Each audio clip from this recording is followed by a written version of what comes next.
নমস্কার বন্ধুরা, আজ আমরা একটি অত্যন্ত গুরুত্বপূর্ণ টপিকস নিয়ে আলোচনা করব, কিন্তু এটা বলা যেতে পারে যে আমাদের অনেকের কাছে এটা একটা গোপন সমস্যা। সেটা হলো অর্শ বা পাইলসের সমস্যা। অর্থাৎ কি না, আপনার পায়খানার দ্বার বা মলদ্বার থেকে রক্ত আসার যে প্রবলেম, ব্যথা যন্ত্রণার যে সমস্যা, সেটা আমরা অনেক সময় লুকিয়ে যাই এবং অনেকেই এই সমস্যাতে ভুগছেন, কিন্তু লজ্জার জন্য বলতে পারছেন না বা সেটা ট্রিটমেন্ট করাতে পারছেন না। এবং কিছু কিছু জন রয়েছেন, বিশেষ করে যাদের এজ মোটামুটি মিডিল এজে পৌঁছে গেছেন, তারা এই সমস্যাতে বেশি ভুগছেন এবং দীর্ঘদিন ধরে ভুগে যাচ্ছেন। তো তারা বিভিন্ন রকমের ওষুধ ইউজ করছেন বা বিভিন্ন রকমের পার্গেটিভস, ল্যাক্সেটিভ যেগুলো রয়েছে সেগুলো ইউজ করছেন, যেমন ধরুন ইসবগুলের ভুসি বা আরও বাজারে কিছু প্রোডাক্ট পাওয়া যায় যেগুলো কি করে না, কনস্টিপেশনের সমস্যা যাদের থাকে তাদের পায়খানা বা কনস্টিপেশন বা মলত্যাগ যাদের সহজভাবে হয় সেটার জন্য ইউজ করে থাকেন। কিন্তু এই কনস্টিপেশন বা কোষ্ঠকাঠিন্য এবং পাইলস বা অর্সের সমস্যা দুটো একে অপরের সঙ্গে কিন্তু অঙ্গাঙ্গিকভাবে জড়িত রয়েছে। এবং দেখা গেছে যে এই ওষুধগুলো আপনারা যতদিন খাচ্ছেন বা যখন খাচ্ছেন বা যেদিন খাচ্ছেন সেদিন আপনার মলত্যাগ বা পায়খানা ঠিকঠাক হচ্ছে, কিন্তু যখনই বন্ধ করে দিচ্ছেন তখন ঠিকঠাক হচ্ছে না, কনস্টিপেশন হচ্ছে এবং আবার আপনার অর্সের সমস্যা ভুগছেন। এটা বাদ দিয়েও অর্স বা পাইলসের সমস্যার ব্যাপারে আরও কিছু বিস্তারিত তথ্য আপনাদেরকে আজকের ভিডিওতে জানাবো। তার সঙ্গে জানাবো হোমিওপ্যাথিতে বেস্ট কী কী ওষুধ রয়েছে অর্সের সমস্যার জন্য, যেগুলো প্রত্যেকটা লক্ষণ, সাইন অ্যান্ড সিমটম অনুযায়ী আপনারা যদি ইউজ করতে পারেন তাহলে আপনাদের অবশ্যই কিন্তু সমস্যার সুরাহা হবে। তবে অর্স বা পাইলসের সমস্যাতে যারা ভুগছেন তারা একটা তথ্য জেনে রাখুন অবশ্যই, যে এই সমস্যা যত না ওষুধ দরকার তার সঙ্গে কিন্তু আপনাদের ডায়েট হ্যাবিট এবং লাইফস্টাইলটাও কিন্তু ঠিক করা দরকার, কারণ এর সঙ্গে কিন্তু সম্পূর্ণরূপে জড়িয়ে রয়েছে এই সমস্যাটি এবং সেই ব্যাপারেও আমি কিন্তু আপনাদেরকে বিস্তারিত জানাবো। তাই অর্শ বা পাইলসের সমস্যাতে যারা ভুগছেন আজকের ভিডিওতে তাদের জন্য একটা কমপ্লিট তথ্য আপনাদেরকে দেওয়ার চেষ্টা করব আমি, তার সঙ্গে হোমিওপ্যাথিক ওষুধগুলো থাকবে।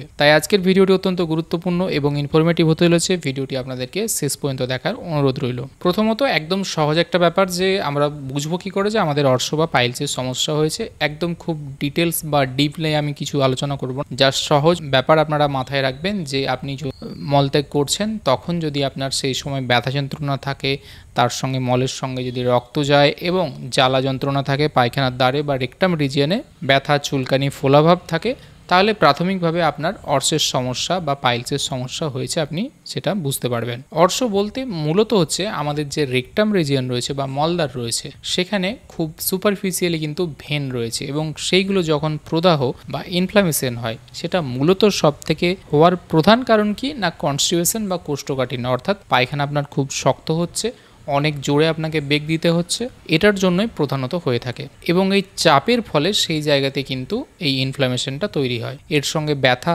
জ্বালা পোড়া, চুলকানি এই টাইপের সমস্যাগুলো দেখা যায়, যেটাও কিন্তু এই হোমিওপ্যাথি ওষুধগুলো দিয়ে একদম কিন্তু নির্মূল করা সম্ভব।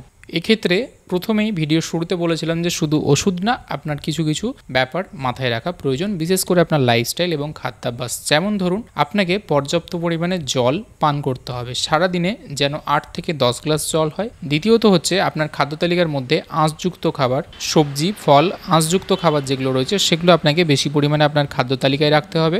যারা এই সমস্যাতে ভুগছেন তারা মশলাদার খাবার, ফাস্টফুড এই টাইপের খাবারগুলো বা বাইরের খাবার অতিরিক্ত তেলে ভাজা বন্ধ করতে পারেন বা সেগুলোকে এড়িয়ে চলুন। আপনি যদি দিনের বা রাতের বেশিরভাগ সময়ই বসে থাকেন অথবা দাঁড়িয়ে কাটান, যে কোনো একটা কাজ আপনার সব থেকে বেশি হয়, তাহলে সেটাকেও কিন্তু নিয়ন্ত্রণের মধ্যে আনতে হবে। অতিরিক্ত টাইম বসে কাজ করা যাবে না, অতিরিক্ত টাইম দাঁড়িয়ে থাকাও যাবে না। পরবর্তী হচ্ছে নিয়মিত আপনাকে মলত্যাগ করার বা পায়খানা বাথরুমে যাওয়ার একটা রুটিন বা অভ্যাস তৈরি করতে হবে, যে যখন ইচ্ছে হলো তখন গেলাম এই ব্যাপারটা না, একটা পার্টিকুলার টাইম আপনাকে মেনটেন করতে হবে। এবং দ্বিতীয়ত হচ্ছে যখন আপনি বাথরুমে যাবেন তখন কিন্তু অনেক বেশি সময় ধরে যে বাথরুমে কাটাচ্ছেন এটা করলে কিন্তু হবে না।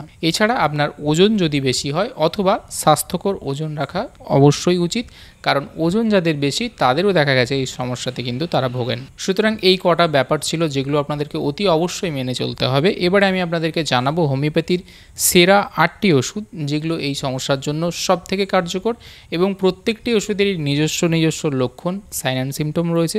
সেইগুলো যদি ঠিকঠাক আপনার মধ্যে থাকে তাহলে সেই ওষুধটা আপনারা অবশ্যই প্রাথমিকভাবে নিতে পারেন।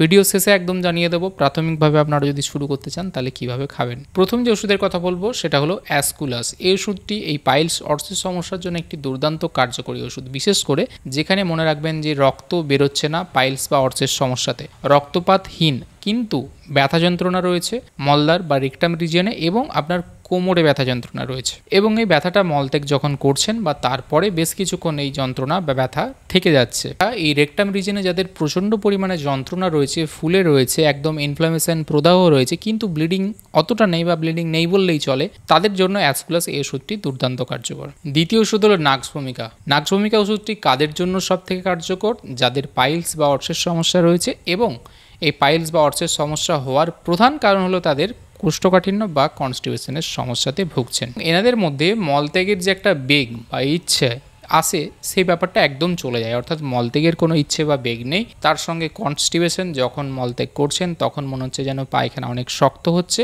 এবং বেশিরভাগ ক্ষেত্রে দেখা গেছে যে এনাদের লাইফস্টাইল অনিয়মিত, অর্থাৎ খাবার কোনো টাইমের ঠিক নেই, ঘুমোনো ঠিকঠাক হয় না, রাত্রে অনেক সময় জাগেন, তার সঙ্গে বেশ কিছু নেশা থাকতে পারে, মদ্যপানের নেশা থাকতে পারে, স্মোকিংয়ের নেশা থাকতে পারে এবং তেলে ভাজা বাইরের খাবার দাবার খেতে পছন্দ করেন। এর সঙ্গে কিন্তু মনে রাখতে হবে যে এনার ক্ষেত্রেও পাইলস বা অর্চের সমস্যাতে রক্তপাতের ব্যাপারটা সেরকম কিন্তু নেই বললেই চলে, তবে মলদ্বার বা রেকটাম রিজনে কিন্তু চুলকানি থাকে, তার সঙ্গে তীব্র ব্যথা, অর্থাৎ কনস্টিপেশন সঙ্গে পাইলস থাকলে নাক্স ভূমিকা সেক্ষেত্রে দুর্দান্ত কাজ করে, তার সঙ্গে বাকি লক্ষণগুলো মিললে। তৃতীয় ওষুধ হলো অ্যালোসকটিনা। যাদের পাইলস বা অর্চের সমস্যা হয়েছে কিন্তু তাদের মলদ্বার বা রেকটামটা বাইরের দিকে বেরিয়ে এসেছে কিছুটা এবং মনে হচ্ছে যে সেটা একটা আঙুরের দানা, যে আঙুর হয় সেই রকম টাইপের অংশ বাইরে বেরিয়ে এসেছে, অর্থাৎ আপনার আভ্যন্তরীণ পাইলস বাইরের দিকে বেরিয়ে আসে টিস্যুর আকারে এবং সেটা একটু নরম টাইপের হয়, এগুলো খুবই ব্যথাযুক্ত হয় এবং কোমল হয়। এই টাইপের যদি পাইলস বা আপনার অর্চের সমস্যা হয়েছে তাহলে সেক্ষেত্রে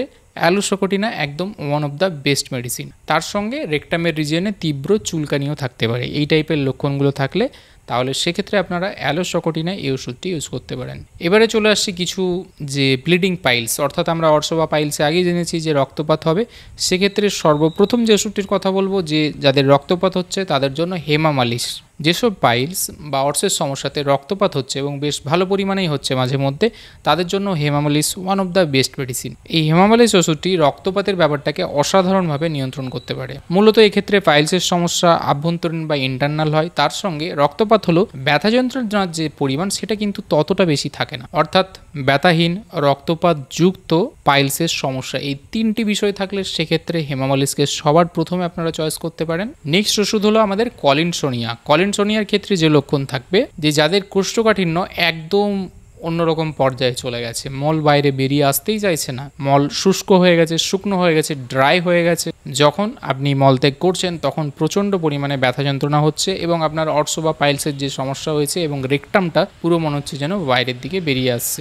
এছাড়া রেকটামের রিজিয়নে আপনার মাঝে মধ্যে আঠালো আঠালো ভাব মনে হতে পারে, এই টাইপের লক্ষণ থাকলে তাহলে সেক্ষেত্রে কলিনসোনিয়া এই ওষুধটি অত্যন্ত কার্যকর। 6 নম্বর ওষুধ হলো মিউরেটিক অ্যাসিড। এই ওষুধটি দুর্দান্ত কাজ করে তাদের জন্য যাদের ব্যথা যন্ত্রণার তীব্রতাটা প্রচুর, মানে জল পর্যন্ত লাগলেও তাদের ব্যথা যন্ত্রণা, তার সঙ্গে মলদ্বার বা রেকটাম রিজিয়নটা বেশ ভালো ফোলা থাকে, অর্থাৎ অত্যন্ত সংবেদনশীল যাদের পাইলস বা অর্চের সমস্যা এই ব্যথা যন্ত্রণাটা এবং বাইরের দিকে আঙুরের থোকার মতো বাইরে রেকটাম বাইরে বেরিয়ে চলে এসেছে এবং অনেক সময় গরম কিছু প্রয়োগে তাদের কিন্তু এই যন্ত্রণাটা একটু কম হয় বা উপশম হয়, তাহলে সেক্ষেত্রে মিউরেটিক অ্যাসিড তাদের জন্য দুর্দান্ত কাজ করবে। 7 নম্বর ওষুধ হলো আমাদের র্যাটিনিয়া। যাদের পাইলসের সমস্যার জন্য জ্বালা পোড়ার সমস্যা সব থেকে বেশি, অর্থাৎ তীব্র জ্বালা, একদম লঙ্কা বাটার মতো জ্বালা করছে, সাথে সাথে মলত্যাগের জন্য তীব্র চাপ দিতে হয়, চাপ অনুভব করে এবং মলদ্বার বা রেকটাম রিজন মনে যেন কেটে গেছে এবং কোনো কাঁচের টুকরো দিয়ে যেরকম কেটে গেলে লেগে যায় সেই রকম আপনার মল যখন বাইরে আসবে সেই রকম অনুভূত হবে। ঠান্ডা জল যদি দেওয়া হয় তাহলে কিছুক্ষণের জন্য উপশম হয়, এরকম টাইপের লক্ষণ। অত্যন্ত যন্ত্রণা এবং জ্বালা, সব থেকে বেশি যদি জ্বালাটা থাকে তাহলে সেক্ষেত্রে র্যাটিনিয়া এই ওষুধটি আপনারা ইউজ করবেন। 8 নম্বর এবং সর্বশেষ ওষুধ হলো নাইট্রিক অ্যাসিড। আপনার ব্যথা যন্ত্রণা প্রচুর রয়েছে, তীব্র পরিমাণে ব্যথা জ্বালা যন্ত্রণা সবই রয়েছে, তার সঙ্গে ব্লিডিং রক্তপাতও হচ্ছে, এর সঙ্গে আপনার কোষ্ঠকাঠিন্যের সমস্যা রয়েছে, মলত্যাগের বেগও প্রায় নেই বললেই চলে এবং সবসময় আপনি আপনার রেকটাম রিজিয়নে একটা ভারী ভাব বা একটা চাপ অনুভব করবেন, সেক্ষেত্রে এই নাইট্রিক অ্যাসিড আপনারা ইউজ করতে পারবেন। অর্থাৎ আপনার যদি ব্লিডিং থাকে তার সঙ্গে ভয়ানক টাইপের ব্যথা যন্ত্রণা, ফোলা রয়েছে, জ্বালা রয়েছে, সেক্ষেত্রে নাইট্রিক অ্যাসিড ইউজ করলে অত্যন্ত ভালো রেজাল্ট পাওয়া যাবে। এবারে আপনাদেরকে জানাবো যে এই 8টি ওষুধ আপনারা কীভাবে খেতে পারবেন প্রাথমিকভাবে। মূলত দেখা গেছে যে পাইলস বা অর্সের যারা সমস্যাতে ভুগছেন তারা কিন্তু বেশ কিছুদিন ধরে ভোগেন, অনেকের ক্ষেত্রে তো অনেক বছর ধরে তারা ভুগে চলেছেন এবং কিছু না কিছু ওষুধ খেয়ে চলছে। তো তাদের জন্য আমার সাজেশন থাকবে যে আপনাদের অবশ্যই ডাক্তারের সঙ্গে পরামর্শ নেওয়া, কারণ যেহেতু আপনাদের বেশি দিন হয়ে গেছে সেক্ষেত্রে ডোজ এবং কোন ওষুধটা প্রয়োজন সেটা জরুরি। প্রাথমিকভাবে যারা শুরু করতে চাইছেন, যে ওষুধগুলো বললাম যেটা আপনার লক্ষণের সঙ্গে যদি মিলে যায় তাহলে 30 শক্তি দিয়ে শুরু করতে পারেন। দিনে 2বার থেকে 3বার আপনারা 1 চামচ জলে 1 থেকে 2 ফোঁটা করে মিশিয়ে আপনারা খেতে পারেন। শুরুর দিকে আপনারা 1 থেকে 2 সপ্তাহ যে কোনো ওষুধ আপনারা খেতে পারেন, অর্থাৎ যেটা আপনাদের সঙ্গে সাইন অ্যান্ড সিমটম বা লক্ষণ মিলবে। পরবর্তীকালে হয়তো 200 1M এরকম পোটেন্সি লাগতে পারে। কিছু কিছু ওষুধ মাদার টিংচার ফর্মে ভালো কাজ করে, যেমন হেমামালিশ মাদার টিংচার ফর্মে অনেক সময় প্রয়োজন হয়, সেক্ষেত্রে দরকার হতে পারে। আরও কিছু কিছু ক্ষেত্রে আরও অন্যান্য মেডিসিন প্রয়োজন হতে পারে, যেরকম সালফার অনেকটা ভালো মেডিসিন এক্ষেত্রে ইউজ হয়ে থাকে, ব্রায়োনিয়া অনেক সময় খুব ভালো কাজ করে, অ্যালুমিনা রয়েছে কনস্টিপেশনের জন্য, এগুলো আরও বেশ কিছু মেডিসিন কিন্তু আসতে পারে।